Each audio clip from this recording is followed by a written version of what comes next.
Nace en abril de 1806 en Palermo. Sus padres fueron Francisco I de las Dos Sicilias y la infanta María Isabel de Borbón, que era hija de Carlos IV de España y hermana de Fernando VII. Tuvo una educación esmerada en su vida en Nápoles. Esta formación se basaba más en la cultural que en la política, y toda su idea de política era que siempre tenía que haber un gobierno fuerte.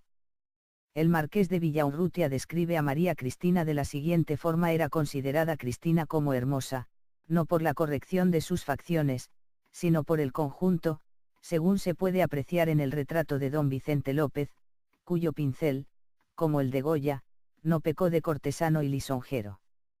Su cabello era castaño, los ojos, pardos, parecían negros a cierta distancia, y sin ser grandes resultaban expresivos y dominantes, la boca graciosa con propensión constante a la sonrisa, la frente proporcionada al rostro, la nariz más bien grande sin ser borbónica, el color blanco nacarado, los pómulos ligeramente rojos, las orejas menudas y bien puestas, llamaron la atención de un marinero americano como las primeras que había visto verdaderamente bellas, el cuerpo airoso y esbelto, la figura de intachables líneas estructurales, los ademanes naturalmente distinguidos, y el aire siempre elegante, cualquiera que fuera el traje que vistiese, para paseo, campo, montar a caballo o recepción palatina.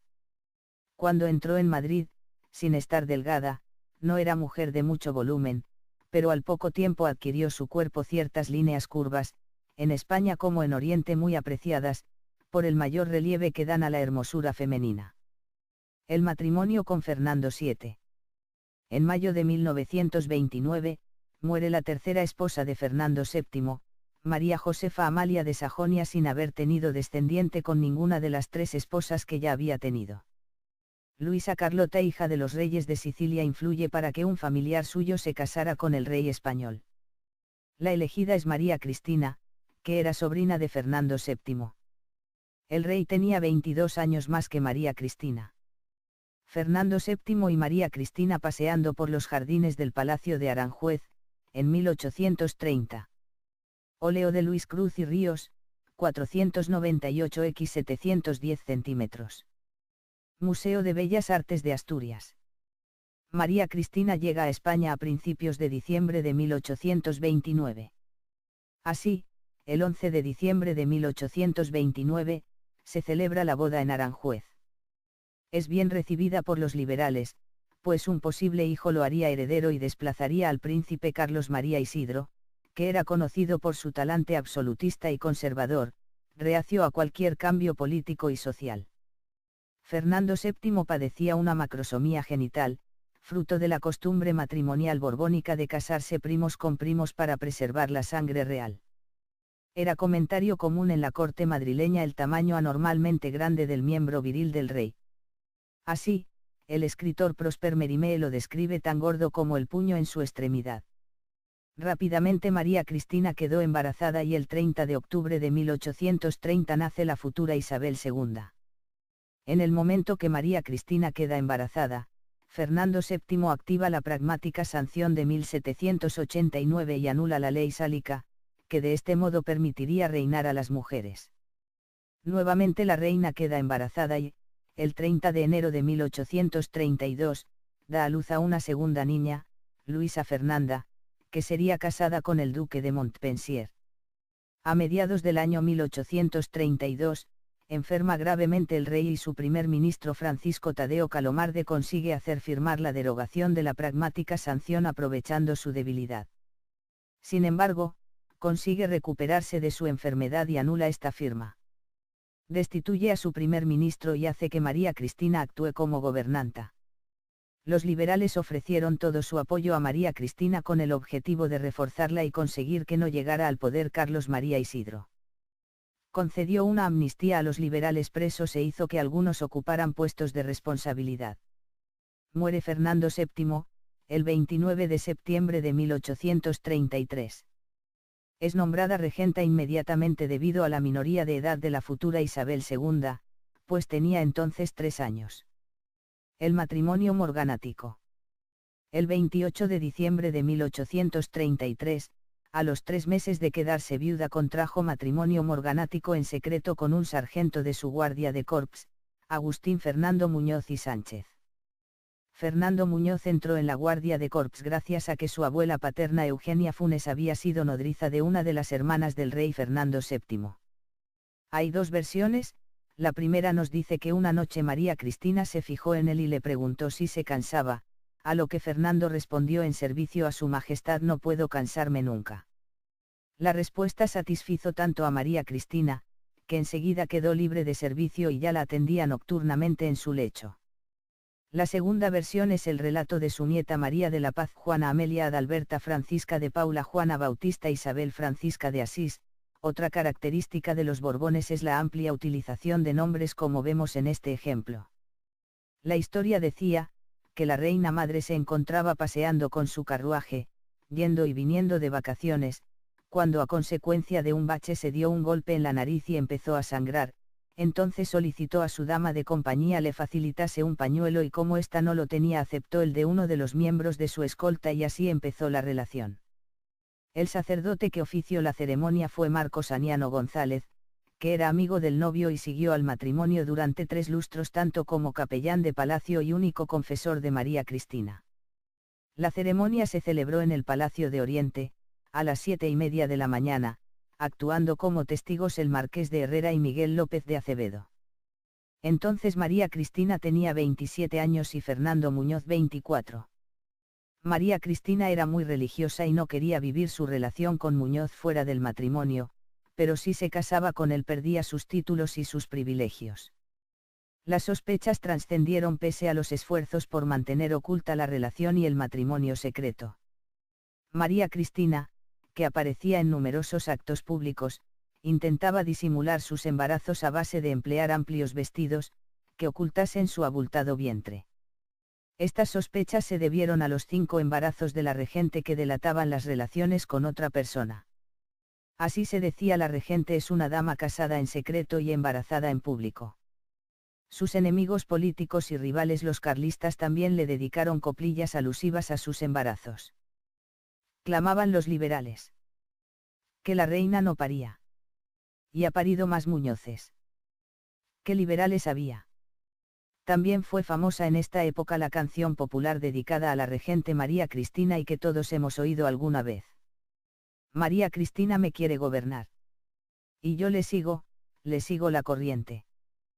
¿Por qué no quiero que diga la gente que María Cristina me quiere gobernar? No se sabe muy bien si eran los carlistas los que le cantaban la canción a los liberales o eran estos a los carlistas. Esta canción posteriormente fue usada mucho en Cuba. De este matrimonio nacieron 8 hijos, a los que la reina Isabel II concedió títulos nobiliarios. María de los Desamparados Muñoz y Borbón 1834. Condesa de Vista Alegre. María de los Milagros Muñoz y de Borbón. 1835, Marquesa de Castillejo. Agustín María Muñoz y de Borbón. 1837 Duque de Trancón, y Vizconde de Rostrollano y Príncipe de Ecuador. Fernando María Muñoz de Borbón. 1838 Vizconde de la Alborada y otros títulos. María Cristina Muñoz y de Borbón. 1840 Marquesa de la Isabela y Vizcondesa de la Dehesilla. Estos 5 hijos lo fueron durante su regencia. Como no podía estar embarazada oficialmente al ser viuda, hizo que viviera largas temporadas apartadas en el Palacio de Vista Alegre. Nada más nacer sus hijos, eran enviados a París donde eran atendidos por personal de confianza. Posteriormente, tuvieron otros 3 hijos. Antonio de Padua Muñoz y de Borbón. 1842. Juan Muñoz y de Borbón. 1844 Conde del Recuerdo entre otros títulos. José María Muñoz y de Borbón. 1846 Conde de Gracia y Vizconde de la Arboleda. Enseguida comenzaron a llamar a Fernando Muñoz con el nombre de Fernando VIII. Si no tuvieron más hijos fue porque ya eran mayores, pero no por su pasión sexual que era muy fuerte y mantenían el ardor de la juventud. La regencia de María Cristina. Su regencia solo fue reconocida por Francia e Inglaterra. Tuvo que hacer frente a la sublevación de Carlos María Isidro, provocándose la Primera Guerra Carlista. Para poder hacer frente a los carlistas, María Cristina se apoyó en los liberales. Durante su regencia asistimos a la formación de las provincias que actualmente conocemos y fue realizada por el primer ministro Francisco C. A. Bermúdez. Se promulgó el Estatuto Real, que preveía la transición de la monarquía absolutista a la constitucional, donde se acordaban unas cortes bicamerales y su relación con la corona, bajo el gobierno de Francisco Martínez de la Rosa. También se acordó formar parte de la Cuádruple Alianza. Destaca el gobierno de Juan Álvarez de Mendizábal, que desarrolló su conocida desamortización de bienes religiosos y de algunos nobles, con la finalidad de conseguir el saneamiento de las arcas de la hacienda, que se encontraban en una malísima situación.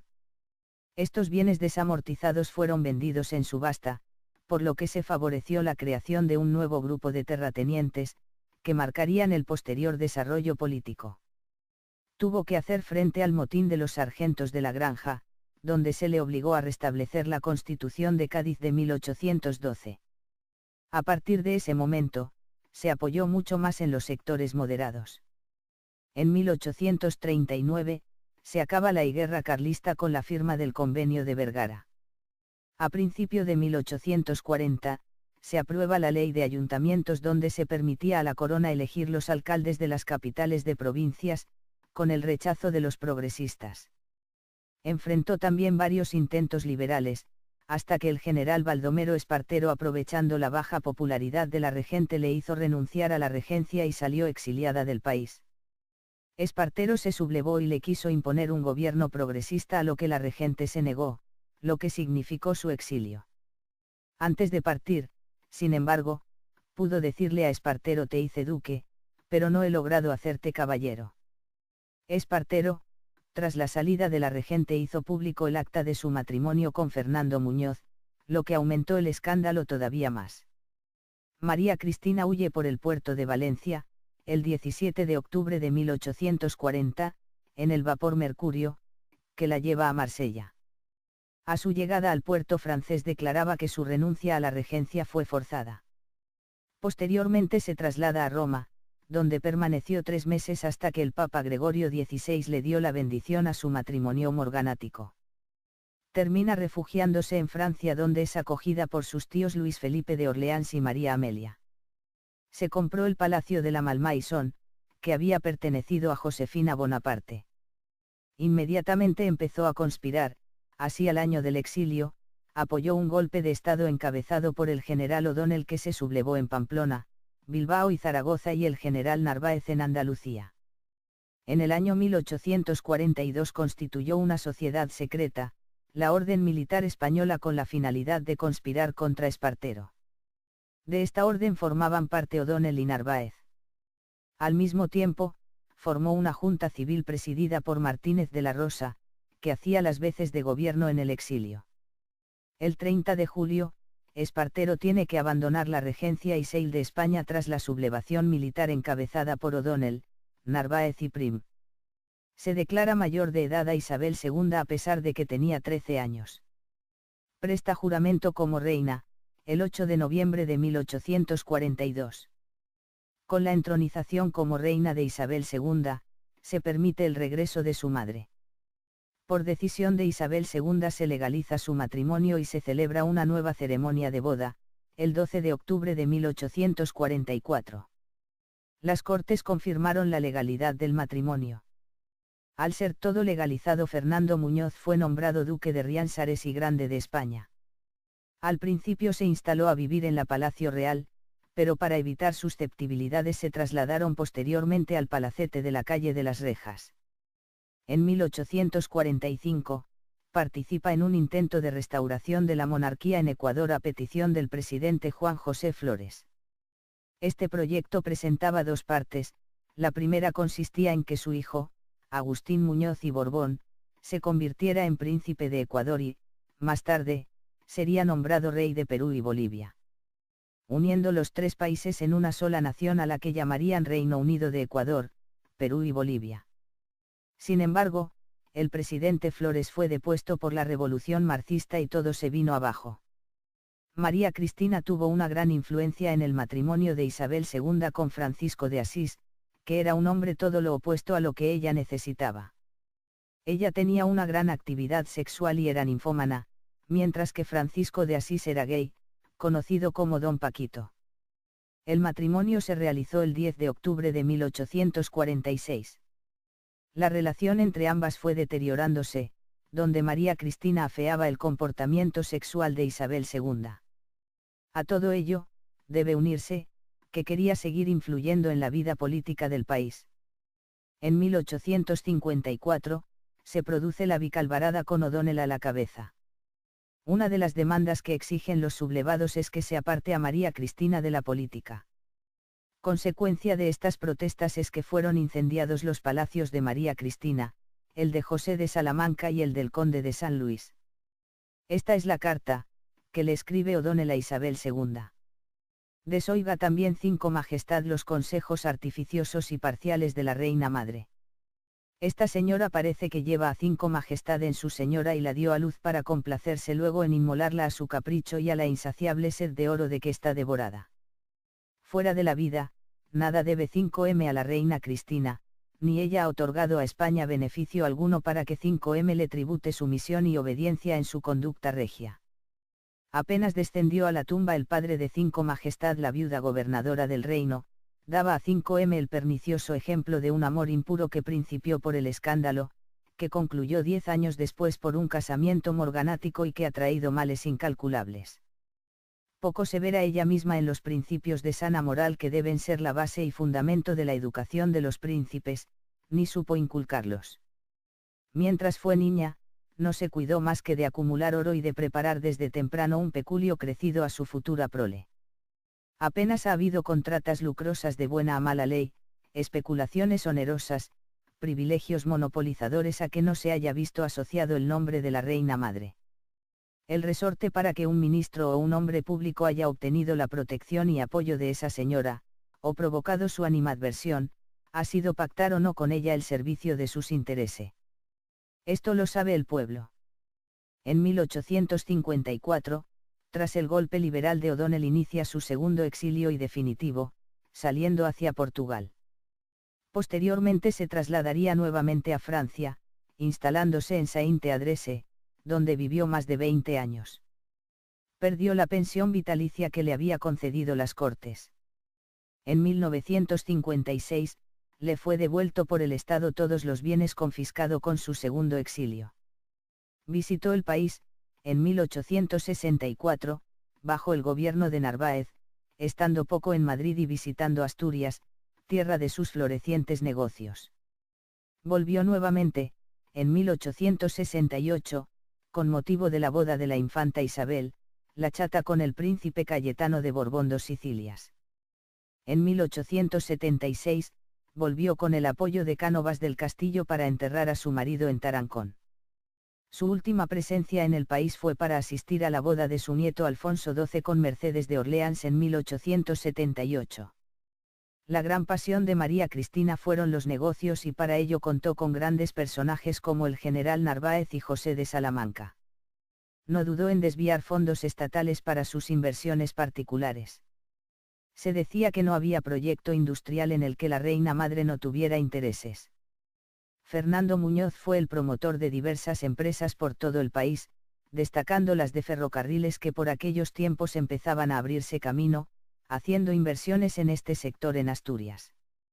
También creó numerosas empresas en torno al carbón en Siero y el Valle del Nalón y creó la empresa asturiana Mining Company que posteriormente sería transformada en la fábrica de Mieres.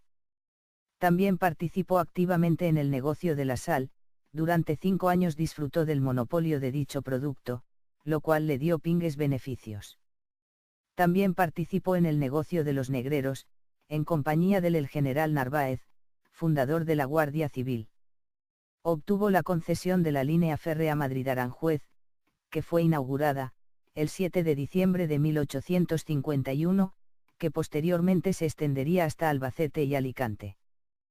Como dice el historiador Pierre de Luz, en aquel momento, todo el mundo en Madrid juega a la bolsa, y es Salamanca quien dirige el baile. Ya ha arrastrado a Muñoz, y pronto asocia al mismo Narváez a sus combinaciones, a sus grandes golpes, a sus enormes ganancias. No existe en España un solo negocio industrial en que María Cristina o el duque de Riansares no tomen parte. María Cristina y Fernando Muñoz fueron enriqueciéndose con el dinero público, siendo acusados de abuso de poder y de aprovechar en su favor la información privilegiada de la que gozaban. Así supieron anticiparse a la crisis y se desprendieron de sus negocios asturianos un año antes de que fuera promulgado el Real Decreto donde se rebajaban los aranceles sobre los productos siderúrgicos, provocando el desastre de la siderurgia española. María Cristina fallece el 22 de agosto de 1878. Su deseo era que fue enterrada con su marido Fernando Muñoz en Tarancón. Finalmente, fue enterrada en el Panteón de Reyes de El Escorial, dado que con la llegada de Alfonso XII al trono fue esposa, madre y abuela del rey. Una dama casada en secreto y embarazada en público. Sus enemigos políticos y rivales los carlistas también le dedicaron coplillas alusivas a sus embarazos. Clamaban los liberales. Que la reina no paría. Y ha parido más Muñoces. ¿Qué liberales había? También fue famosa en esta época la canción popular dedicada a la regente María Cristina y que todos hemos oído alguna vez. María Cristina me quiere gobernar. Y yo le sigo la corriente. ¿Por qué no quiero que diga la gente? Que María Cristina me quiere gobernar. No se sabe muy bien si eran los carlistas los que le cantaban la canción a los liberales o eran estos a los carlistas. Esta canción posteriormente fue usada mucho en Cuba. De este matrimonio nacieron 8 hijos, a los que la reina Isabel II concedió títulos nobiliarios. María de los Desamparados Muñoz y Borbón 1834. Condesa de Vista Alegre. María de los Milagros Muñoz y de Borbón. 1835, Marquesa de Castillejo. Agustín María Muñoz y de Borbón. 1837 Duque de Trancón, y vizconde de Rostrollano y príncipe de Ecuador. Fernando María Muñoz de Borbón. 1838 vizconde de la Alborada y otros títulos. María Cristina Muñoz y de Borbón. 1840 marquesa de la Isabela y vizcondesa de la Dehesilla. Estos 5 hijos lo fueron durante su regencia. Como no podía estar embarazada oficialmente al ser viuda, hizo que viviera largas temporadas apartadas en el Palacio de Vista Alegre. Nada más nacer sus hijos, eran enviados a París donde eran atendidos por personal de confianza. Posteriormente, tuvieron otros 3 hijos. Antonio de Padua Muñoz y de Borbón. 1842. Juan Muñoz y de Borbón. 1844 Conde del Recuerdo entre otros títulos. José María Muñoz y de Borbón. 1846 Conde de Gracia y Vizconde de la Arboleda. Enseguida comenzaron a llamar a Fernando Muñoz con el nombre de Fernando VIII. Si no tuvieron más hijos fue porque ya eran mayores pero no por su pasión sexual que era muy fuerte y mantenían el ardor de la juventud. La regencia de María Cristina. Su regencia solo fue reconocida por Francia e Inglaterra. Tuvo que hacer frente a la sublevación de Carlos María Isidro, provocándose la Primera Guerra Carlista. Para poder hacer frente a los carlistas, María Cristina se apoyó en los liberales. Durante su regencia asistimos a la formación de las provincias que actualmente conocemos y fue realizada por el primer ministro Francisco C. A. Bermúdez. Se promulgó el Estatuto Real, que preveía la transición de la monarquía absolutista a la constitucional, donde se acordaban unas cortes bicamerales y su relación con la corona, bajo el gobierno de Francisco Martínez de la Rosa. También se acordó formar parte de la Cuádruple Alianza. Destaca el gobierno de Juan Álvarez de Mendizábal, que desarrolló su conocida desamortización de bienes religiosos y de algunos nobles, con la finalidad de conseguir el saneamiento de las arcas de la hacienda, que se encontraban en una malísima situación. Estos bienes desamortizados fueron vendidos en subasta, por lo que se favoreció la creación de un nuevo grupo de terratenientes, que marcarían el posterior desarrollo político. Tuvo que hacer frente al motín de los sargentos de la Granja, donde se le obligó a restablecer la Constitución de Cádiz de 1812. A partir de ese momento, se apoyó mucho más en los sectores moderados. En 1839, se acaba la guerra carlista con la firma del Convenio de Vergara. A principio de 1840, se aprueba la Ley de Ayuntamientos donde se permitía a la corona elegir los alcaldes de las capitales de provincias, con el rechazo de los progresistas. Enfrentó también varios intentos liberales, hasta que el general Baldomero Espartero, aprovechando la baja popularidad de la regente, le hizo renunciar a la regencia y salió exiliada del país. Espartero se sublevó y le quiso imponer un gobierno progresista, a lo que la regente se negó, lo que significó su exilio. Antes de partir, sin embargo, pudo decirle a Espartero: te hice duque, pero no he logrado hacerte caballero. Espartero, tras la salida de la regente, hizo público el acta de su matrimonio con Fernando Muñoz, lo que aumentó el escándalo todavía más. María Cristina huye por el puerto de Valencia, el 17 de octubre de 1840, en el vapor Mercurio, que la lleva a Marsella. A su llegada al puerto francés declaraba que su renuncia a la regencia fue forzada. Posteriormente se traslada a Roma, donde permaneció 3 meses hasta que el Papa Gregorio XVI le dio la bendición a su matrimonio morganático. Termina refugiándose en Francia, donde es acogida por sus tíos Luis Felipe de Orleans y María Amelia. Se compró el Palacio de la Malmaison, que había pertenecido a Josefina Bonaparte. Inmediatamente empezó a conspirar, así al año del exilio, apoyó un golpe de Estado encabezado por el general O'Donnell, que se sublevó en Pamplona, Bilbao y Zaragoza, y el general Narváez en Andalucía. En el año 1842 constituyó una sociedad secreta, la Orden Militar Española, con la finalidad de conspirar contra Espartero. De esta orden formaban parte O'Donnell y Narváez. Al mismo tiempo, formó una junta civil presidida por Martínez de la Rosa, que hacía las veces de gobierno en el exilio. El 30 de julio, Espartero tiene que abandonar la regencia y salir de España tras la sublevación militar encabezada por O'Donnell, Narváez y Prim. Se declara mayor de edad a Isabel II a pesar de que tenía 13 años. Presta juramento como reina, el 8 de noviembre de 1842. Con la entronización como reina de Isabel II, se permite el regreso de su madre. Por decisión de Isabel II se legaliza su matrimonio y se celebra una nueva ceremonia de boda, el 12 de octubre de 1844.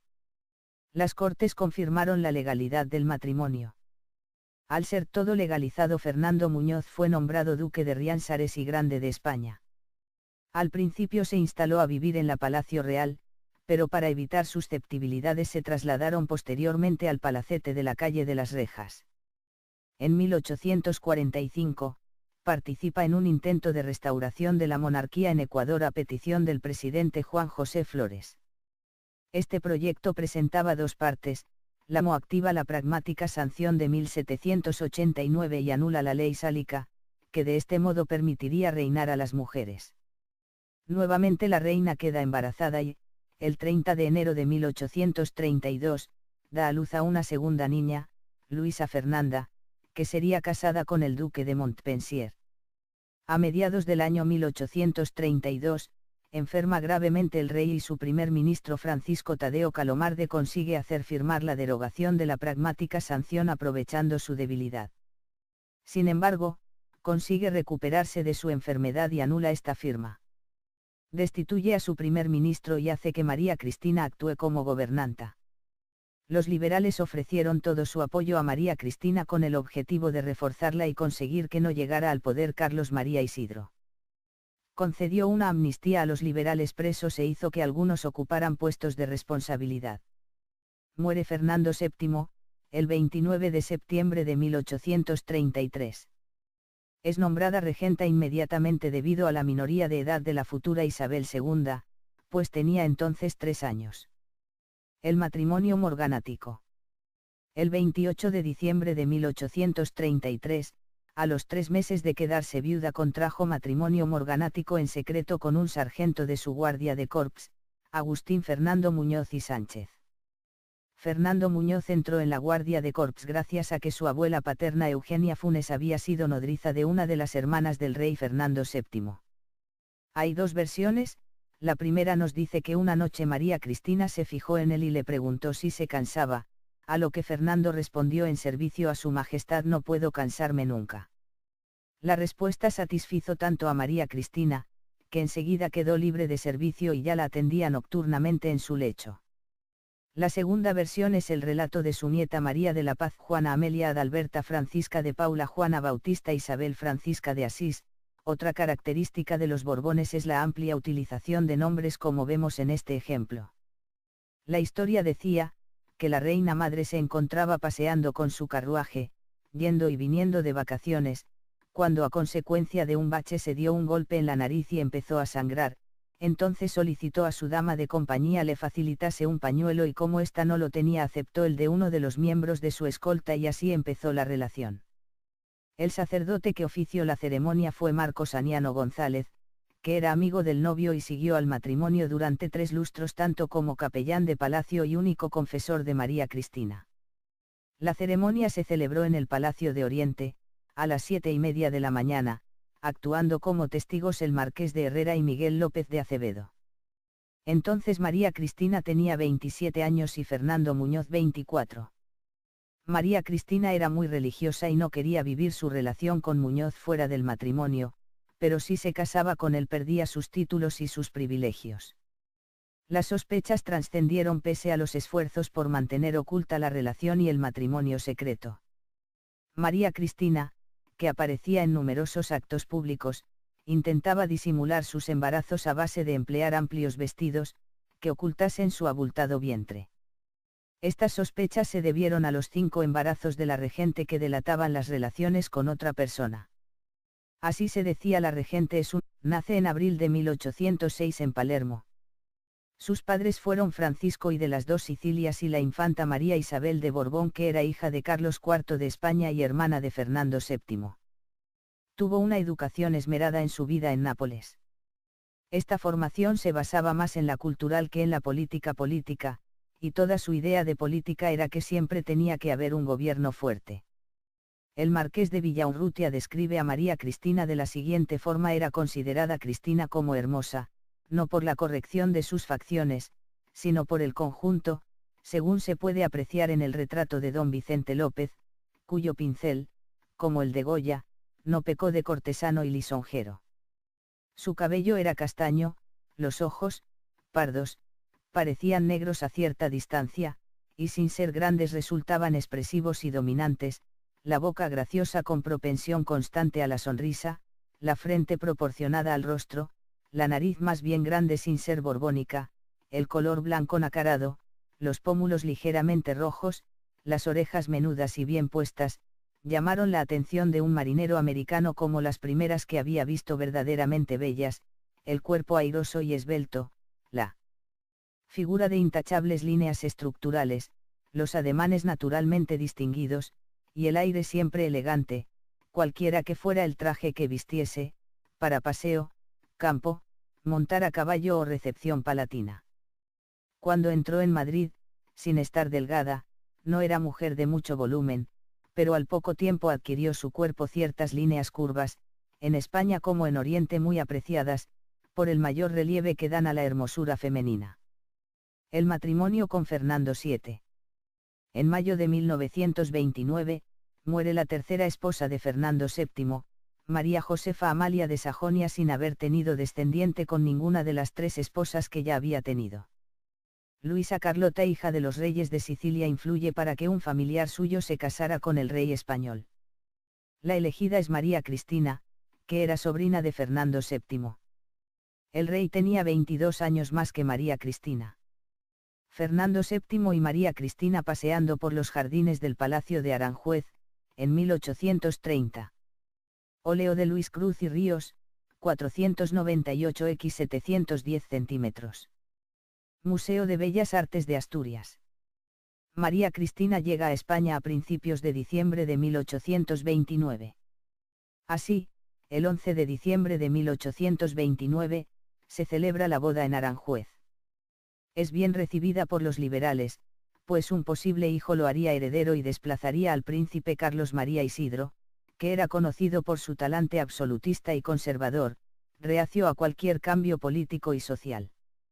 Fernando VII padecía una macrosomía genital, fruto de la costumbre matrimonial borbónica de casarse primos con primos para preservar la sangre real. Era comentario común en la corte madrileña el tamaño anormalmente grande del miembro viril del rey. Así, el escritor Prosper Mérimée lo describe tan gordo como el puño en su extremidad. Rápidamente María Cristina quedó embarazada y el 30 de octubre de 1830 nace la futura Isabel II. En el momento que María Cristina queda embarazada, Fernando VII I consistía en que su hijo, Agustín Muñoz y Borbón, se convirtiera en príncipe de Ecuador y, más tarde, sería nombrado rey de Perú y Bolivia, uniendo los tres países en una sola nación a la que llamarían Reino Unido de Ecuador, Perú y Bolivia. Sin embargo, el presidente Flores fue depuesto por la Revolución Marxista y todo se vino abajo. María Cristina tuvo una gran influencia en el matrimonio de Isabel II con Francisco de Asís, que era un hombre todo lo opuesto a lo que ella necesitaba. Ella tenía una gran actividad sexual y era ninfómana, mientras que Francisco de Asís era gay, conocido como Don Paquito. El matrimonio se realizó el 10 de octubre de 1846. La relación entre ambas fue deteriorándose, donde María Cristina afeaba el comportamiento sexual de Isabel II. A todo ello, debe unirse, que quería seguir influyendo en la vida política del país. En 1854, se produce la bicalvarada con O'Donnell a la cabeza. Una de las demandas que exigen los sublevados es que se aparte a María Cristina de la política. Consecuencia de estas protestas es que fueron incendiados los palacios de María Cristina, el de José de Salamanca y el del conde de San Luis. Esta es la carta, que le escribe O'Donnell a Isabel II. Desoiga también 5 Majestad los consejos artificiosos y parciales de la Reina Madre. Esta señora parece que lleva a 5 Majestad en su señora y la dio a luz para complacerse luego en inmolarla a su capricho y a la insaciable sed de oro de que está devorada.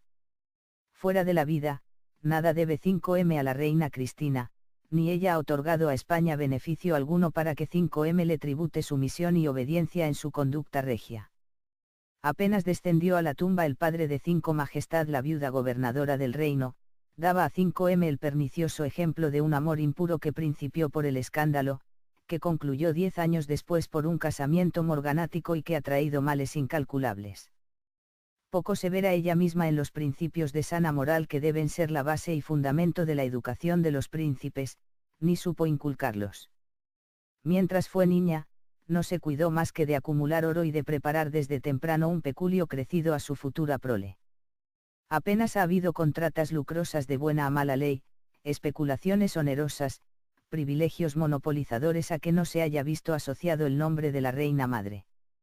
El resorte para que un ministro o un hombre público haya obtenido la protección y apoyo de esa señora, o provocado su animadversión, ha sido pactar o no con ella el servicio de sus intereses. Esto lo sabe el pueblo. En 1854, tras el golpe liberal de O'Donnell inicia su segundo exilio y definitivo, saliendo hacia Portugal. Posteriormente se trasladaría nuevamente a Francia, instalándose en Sainte-Adresse, donde vivió más de 20 años. Perdió la pensión vitalicia que le había concedido las Cortes. En 1956, le fue devuelto por el Estado todos los bienes confiscados con su segundo exilio. Visitó el país, en 1864, bajo el gobierno de Narváez, estando poco en Madrid y visitando Asturias, tierra de sus florecientes negocios. Volvió nuevamente, en 1868, con motivo de la boda de la